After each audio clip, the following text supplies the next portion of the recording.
पाकिस्तान ने कर्ज प्रोग्राम की शराइत पर सख्ती से अमल दरामद किया। स्टाफ लेवल मुआहदे के लिए नुमाया पेशरफ की। IMF ने एलामिया जारी कर दिया। पाकिस्तानी हुकाम ने उम्मीद जाहिर की कि 3 शोबों में तहफ़्फ़ुज़ात के बावजूद IMF मिशन किसके इजरा की सिफारिश करेगा। IMF ने कहा मज़ीद बातचीत ऑनलाइन जारी रहेगी।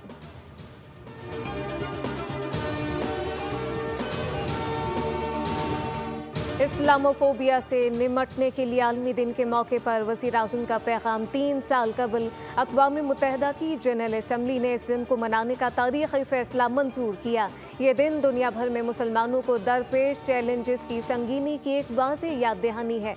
वज़ीर आला पंजाब ने पैगाम में कहा कि अक़वाम मुत्तहिदा की जनरल असम्बली में इस्लामोफोबिया के ख़िलाफ़ करारदाद पेश करके पाकिस्तान ने आवाज़ उठाई।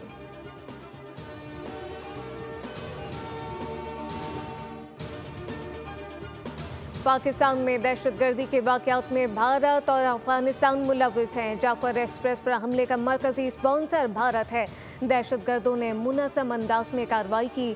शहीद होने वाले 26 अफराद में से 18 का ताल्लुक आर्मी और FC से है। दहशतगर्द किसी को यह कमाल बनाकर नहीं ले गए। हमले के बाद प्रोपेगेंडा किया गया जिसे भारतीय मीडिया लीड करता रहा। सोशल मीडिया से पुरानी वीडियो उठाकर चलाई गई। DGISPR लेफ्टिनेंट जनरल अहमद शरीफ चौधरी की प्रेस कॉन्फ्रेंस कहा कि जाफर एक्सप्रेस को ज़रार कंपनी ने खुद को हमलावरों को महारत से मारा।